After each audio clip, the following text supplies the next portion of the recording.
गाड़ी खरीदनी है और बजट या एक्सचेंज की टेंशन है तो गजानन ऑटो और तीर्थ फाइनेंस है ना। हम नए और पुराने व्हीकल्स की सेल करते हैं। फाइनेंस या गाड़ी एक्सचेंज सब हम मैनेज करते। Hero, Honda, TVS, Suzuki, Bajaj, Yamaha सभी बाइक्स और स्कूटर्स मिलेंगी। हर तरह के इंश्योरेंस भी यहाँ अवेलेबल है, एक ही रूफ के नीचे। तो अब सोचना क्या, आज ही कॉल या शॉप विजिट करें।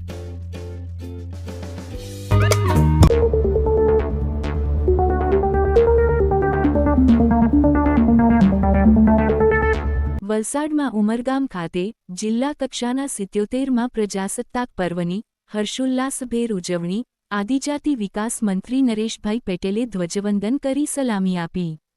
દેશભક્તિના સાંસ્કૃતિક કાર્યક્રમો અને ટેબલોએ આકર્ષણ જમાવ્યું। જિલ્લાના વિકાસ માટે ₹25 લાખનો ચેક મંત્રીના હસ્તે જિલ્લા કલેક્ટરને અર્પણ કરાયો। વર્ષ દરમિયાન ઉત્કૃષ્ટ કામગીરી કરનાર જિલ્લાના વિવિધ વિભાગના અધિકારી કર્મચારી અને તેજસ્વી વિદ્યાર્થીઓ ખેલાડીઓ સહિત કુલ 19નું સન્માન કરાયું। સોમનાથ સ્વાભિમાન પર્વ, એકતાનગર ખાતે ભારત પર્વ, બિરસા મુંડાની 150મી જન્મ જયંતિ અને વંદે માતરમની 150મા વર્ષની ઐતિહાસિક ઉજવણીથી દરેક નાગરિકને ગર્વ થયો।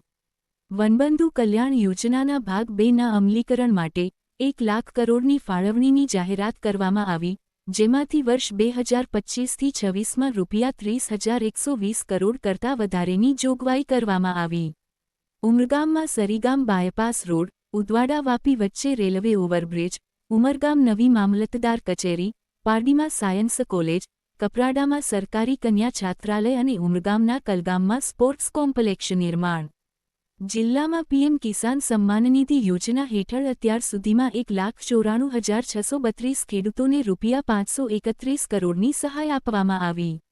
માછીમાર સમાજના વિકાસ માટે 4 જેટ્ટી મંજૂર કરવામાં આવી અને દરિયાઈ ધોવાણ અટકાવવા માટે ₹100 કરોડના ખર્ચે સંરક્ષણ દિવાલ મંજૂર થઈ છે। કપરાડા ખાતે ₹10.30 કરોડના ખર્ચે સરકારી કન્યા છાત્રાલયનું નિર્માણ કરાયું છે। ઉમરગામના કલગામમાં ₹5.68 કરોડના ખર્ચે તાલુકા કક્ષાનું સ્પોર્ટ્સ કોમ્પ્લેક્સ નિર્માણ કરાયું છે। આ સિવાય વલસાડ તાલુકાના નવેરા ગામે જિલ્લા કક્ષાનું સ્પોર્ટ્સ કોમ્પ્લેક્સ ₹19 કરોડના ખર્ચે બનાવાયું છે। પ્રધાનમંત્રી વનધન વિકાસ યોજના હેઠળ ગૌણ વન પેદાશોને મૂલ્યવર્ધક બનાવી આદિવાસી સભ્યોની આજીવિકા વધારવા 18 વનધન કેન્દ્રોની સ્થાપના કરવામાં આવી છે। ન્યૂ ગુજરાત પેટર્ન યોજના હેઠળ કુલ 1023 કામો ₹62 કરોડના ખર્ચે કરવામાં આવ્યા છે। જિલ્લામાં પીએમ કિસાન સમ્માન નિધિ યોજના હેઠળ અત્યાર સુધીમાં 1,94,632 ખેડૂતોને ₹531 કરોડની સહાય આપવામાં આવી છે। વન અધિકાર અધિનિયમ 2006 હેઠળ જિલ્લામાં 34,167 દાવા અરજી મળી, જેમાંથી 31,018 દાવા મંજૂર કરી 9,920 હેક્ટર વન જમીન ફાળવવામાં આવી છે, જેમાં ઉમરગામ તાલુકામાં ધારાસભ્ય રમણલાલ પાટકરના પ્રયાસોથી ભૂતકાળમાં ગરીબ પરિવારને 1300 એકર જમીન ફાળવવામાં આવી છે। અહીં 1,019 ઉદ્યોગ આવેલા છે, જેમાં 1.25 લાખ લોકો સ્થાનિક કક્ષાએ રોજગારી મેળવી રહ્યા છે। માછીમાર સમાજના વિકાસ માટે 4 જેટ્ટી મંજૂર કરવામાં આવી છે। આ સિવાય દરિયાઈ ધોવાણ અટકાવવા માટે ₹100 કરોડના ખર્ચે સંરક્ષણ દિવાલ મંજૂર થઈ છે। વર્ષ 2047માં આઝાદીને 100 વર્ષ પૂરા થશે ત્યારે વડાપ્રધાનના વિકસિત ભારતના સંકલ્પને સાકાર કરવા માટે યુવા વર્ગને સ્કિલ મળે અને તેઓ આત્મનિર્ભર બને તે માટે દેશવાસીઓનો સહયોગ મળી રહે તેવા પ્રયત્નો આપણે સૌએ કરવાના છે। મંત્રી દ્વારા પોલીસ પરેડનું નિરીક્ષણ કરાયું હતું। વલસાડ જિલ્લા પોલીસના પુરુષ પ્લાટૂન, મહિલા પ્લાટૂન, હોમગાર્ડ મહિલા અને પુરુષ સહિત 7 પ્લાટૂન દ્વારા માર્ચ પાસ્ટ કરવામાં આવી હતી, જેમાં કપરાડા પોલીસ સ્ટેશન પ્લાટૂન પ્રથમ ક્રમે, Vapi GIDC police station platoon બીજા ક્રમે અને ડુંગરે પોલીસ સ્ટેશન પ્લાટૂન ત્રીજા ક્રમે વિજેતા થઈ હતી। સરકારની પ્રજાલક્ષી કલ્યાણકારી યોજનાની માહિતી લોકો સુધી પહોંચે તે માટે 9 આકર્ષક ટેબલો વિવિધ વિભાગો દ્વારા રજૂ કરાયા હતા, જેમાં આઈસીડીએસ વિભાગનો ટેબલો પ્રથમ ક્રમે, ખેતીવાડી શાખાનો ટેબલો બીજા ક્રમે અને આરોગ્ય ખાતાનો ટેબલો ત્રીજા ક્રમે વિજેતા થયો હતો। જિલ્લાની કુલ 7 શાળાના વિદ્યાર્થીઓ દ્વારા સાંસ્કૃતિક કૃતિ રજૂ કરાઈ હતી, જેમાં વલસાડની સરસ્વતી ઇન્ટરનેશનલ સ્કૂલ પ્રથમ ક્રમે, ધરમપુરના પિંડવળની સરકારી માધ્યમિક અને ઉચ્ચતર માધ્યમિક શાળા બીજા ક્રમે અને ઉમરગામના સરીગામની લક્ષ્મી ઇન્ટરનેશનલ સ્કૂલ ત્રીજા ક્રમે વિજેતા થઈ હતી. મહોત્સવ વિભાગ, પોલીસ, વન વિભાગ, આરોગ્ય વિભાગ અને આંગણવાડી કર્મી સહિત તેજસ્વી વિદ્યાર્થીઓ, ખેલાડીઓ, વિશેષ વ્યક્તિ મળી કુલ 29 લોકોનું સન્માન કરવામાં આવ્યું હતું. શૌર્ય પર્વને ઉજવવા તિરંગા બલૂન મહાનુભાવોને હસ્તે ઉડાડવામાં આવ્યા હતા. રાષ્ટ્રીય પર્વની જિલ્લા કક્ષાની ઉજવણી નિમિત્તે વિકાસના કામો અર્થે ₹25 લાખનો ચેક જિલ્લા કલેક્ટરને અર્પણ કરાયો હતો. મંત્રી અને અન્ય મહાનુભાવો દ્વારા વૃક્ષારોપણ કરાયું હતું. આ ઉજવણી પ્રસંગે જિલ્લા પંચાયત પ્રમુખ મનહરભાઈ પટેલ, વલસાડ, ધરમપુર અને કપરાડાના સર્વ ધારાસભ્ય ભરતભાઈ પટેલ, અરવિંદભાઈ પટેલ, જીતુભાઈ ચૌધરી, જિલ્લા કલેક્ટર ભવ્ય વર્મા, જિલ્લા વિકાસ અધિકારી અતિરાજ ચપલોટ, વલસાડ જિલ્લા પોલીસ અધિક્ષક યુવરાજસિંહ જાડેજા, નિવાસી અધિક કલેક્ટર એમડી ચુડાસમા, પાડી પ્રાંત અધિકારી નીરવ પટેલ, જિલ્લા સંગઠન પ્રમુખ હેમંત કંસારા સહિતના ઉચ્ચ અધિકારીઓ, પદાધિકારીઓ અને કર્મચારીઓ તેમજ નાગરિકો મોટી સંખ્યામાં ઉપસ્થિત રહી તિરંગાને સલામી આપી રાષ્ટ્રગાન કર્યું હતું. વલસાડ જિલ્લામાં 77માં પ્રજાસત્તાક દિનની જિલ્લા કક્ષાની ઉજવણી ઉમરગામ તાલુકામાં સર્કિટ હાઉસની પાસે આવેલા નગરપાલિકાના ક્રિકેટ ગ્રાઉન્ડ ખાતે દેશભક્તિના માહોલ સાથે થઈ હતી. આ પ્રસંગે રાજ્યના આદિજાતિ વિકાસ, ખાદી, કુટીર અને ગ્રામોદ્યોગ વિભાગના કેબિનેટ મંત્રી નરેશભાઈ પટેલે ધ્વજવંદન કરી દેશની આન, બાન અને શાન સમાન રાષ્ટ્રધ્વજને સલામી આપી હતી. ધ્વજવંદન બાદ મંત્રીએ પ્રજાજોગ સંદેશમાં જણાવ્યું કે એક ભારત, શ્રેષ્ઠ ભારતના સંકલ્પ સાથે ભારતે અનેક સિદ્ધિ હાંસલ કરી છે. મુખ્યમંત્રી ભૂપેન્દ્રભાઈ પટેલના નેતૃત્વમાં ટીમ ગુજરાતે રાજ્યના ખૂણે ખૂણાનો વિકાસ કરી ઊંચાઈના નવા શિખરો સર કર્યા છે. ગુજરાતે વિકસિત ભારત 2047ની પરિકલ્પનાને સાકાર કરવાની દિશામાં નક્કર પગલાં લીધા છે. સોમનાથ મંદિર પર થયેલા પ્રથમ આક્રમણને 1000 વર્ષ પૂર્ણ થતા અને સરદાર વલ્લભભાઈ પટેલના જીર્ણોદ્ધારના સંકલ્પને 75 વર્ષ પૂર્ણ થતા યશસ્વી વડાપ્રધાન નરેન્દ્રભાઈ મોદીની પ્રેરણાથી ભાવિ પેઢી સોમનાથના ઇતિહાસથી પરિચિત થાય, જનમાનસમાં રાષ્ટ્રીય ચેતનાનું સિંચન થાય એવા શુભ આશય સાથે તારીખ 8મી-15 જાન્યુઆરી સુધી સોમનાથ સ્વાભિમાન પર્વની શાનદાર ઉજવણી કરવામાં આવી હતી, જેનાથી આપણે ગુજરાતીઓને ગર્વ થયો હતો. સરદાર પટેલની જન્મ જયંતિ નિમિત્તે એકતાનગર ખાતે ભારત પર્વનું ભવ્ય આયોજન કરાયું હતું. રાષ્ટ્રીય ચેતનાના પ્રતીક સમાન શ્રી બંકિમચંદ્ર ચટ્ટોપાધ્યાય દ્વારા રચિત વંદે માતરમની 150મા વર્ષની ઐતિહાસિક ઉજવણી કરવામાં આવી હતી.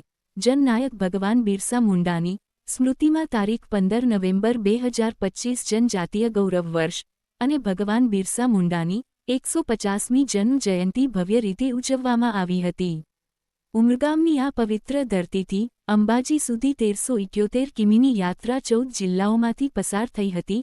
આ ઉજવણીમાં ડેડિયાપાડા ખાતે વિશ્વનેતા વડાપ્રધાન નરેન્દ્રભાઈ મોદીની પ્રેરક ઉપસ્થિતિ રહી હતી. આદિજાતિ વિસ્તારના સર્વાંગી વિકાસ માટે વનબંધુ કલ્યાણ યોજનાના ભાગ 2 અંગે મંત્રીએ જણાવ્યું કે આ યોજનાના ભાગ 2ના અમલીકરણ માટે 1 લાખ કરોડની ફાળવણીની જાહેરાત કરવામાં આવી હતી, જે અંતર્ગત 2025થી 26માં ₹30,120 કરોડ કરતાં વધારેની જોગવાઈ કરવામાં આવી છે. આદિવાસી સમાજ મુખ્યધારામાં જોડાય તે માટે વડાપ્રધાને માળખાકીય સુવિધા, સામાજિક અને શૈક્ષણિક ઉત્થાન માટે શિક્ષણ, કૃષિ, આરોગ્ય, પશુપાલન, આવાસ, ડેરી, મત્સ્યોદ્યોગ, વન વિભાગ, સિંચાઈ, રસ્તા, તાલીમ અને આજીવિકા ક્ષેત્રે તકો મળી રહે તે હેતુથી અનેક યોજના ચાલી રહી છે, જેના લાભ દ્વારા આદિવાસી સમાજને સર્વાંગી વિકાસ થઈ રહ્યો છે. વલસાડ જિલ્લાના વિકાસની ગાથા વર્ણવતા મંત્રીએ જણાવ્યું કે ઉમરગામમાં સરીગામ બાયપાસ રોડ ₹24.65 કરોડના ખર્ચે બનાવ્યો છે. ઉદવાડા વાપી વચ્ચે લેવલ ક્રોસિંગ નંબર 81 ઉપર રેલવે ઓવરબ્રિજ ₹54 કરોડના ખર્ચે બનાવ્યો છે. ઉમરગામ ખાતે નવી મામલતદાર કચેરીનું કામ ₹5.44 કરોડના ખર્ચે કાર્યરત થઈ છે. પારડીમાં સાયન્સ કોલેજનું ₹20 કરોડના ખર્ચે બાંધકામ કરી કોલેજ ચાલુ કરી છે. આપણે સૌ જાણીએ છીએ કે વાપીથી તાપી સુધીની પાવન ધરતી જે ભગવાન પરશુરામ ની ધરતી તરીકે ઓળખાય છે. તેમજ દેશના વડાપ્રધાન પદ ઉપર પહોંચાડનાર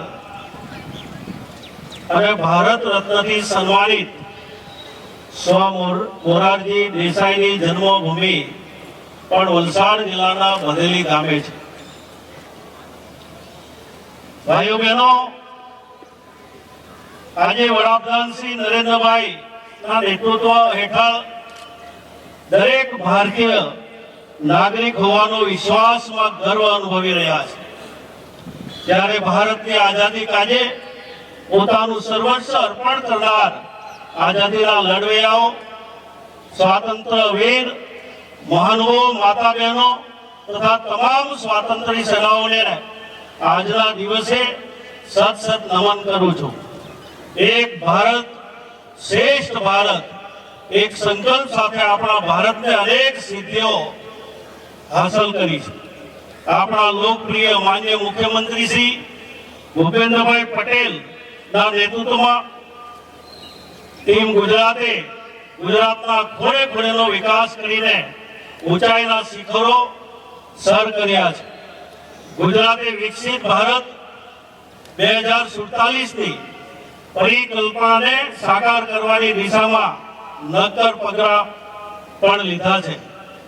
સ્વચ્છ ભારત અભિયાન, વાઇબ્રન્ટ ગુજરાત ના સફળ આયોજન દ્વારા ગુજરાતના ઔદ્યોગિક અલગ નવતર આયામો સર્જાયા છે. સાથે સાથે માન્ય મુખ્યમંત્રી શ્રી ભૂપેન્દ્રભાઈ પટેલના નેતૃત્વમાં સરકારના અનેક વિભાગોમાં ખાલી જગ્યાઓ પૂરવા માટે સમયાંતરે ભરતી કરી સરકારી ખાતામાં રોજગારી આપવામાં આવી રહી છે. આ વર્ષ આપણા ગુજરાતીઓને ગર્વ થાય, યશસ્વી વડાપ્રધાનની પ્રેરણાથી સોમનાથ પર થયેલા પ્રથમ આક્રમણને 1000 વર્ષ પૂર્ણ થયા. સરદાર વલ્લભભાઈ પટેલના મંદિરના જીર્ણોદ્ધારના સંકલ્પના 75 વર્ષ. આ પર્વની ઉજવણી ભવિષ્યની ભાવિ પેઢી સોમનાથના ઇતિહાસથી પરિચિત થાય, જનમાનસમાં રાષ્ટ્રીય ચેતનાનું ચિંતન થાય, સિંચન થાય એવા શુભ ભાવ સાથે સોમનાથ ખાતે તારીખ 8 થી 15 જાન્યુઆરી સુધી સોમનાથ સ્વાભિમાન પર્વની શાનદાર ઉજવણી કરવામાં આવી છે.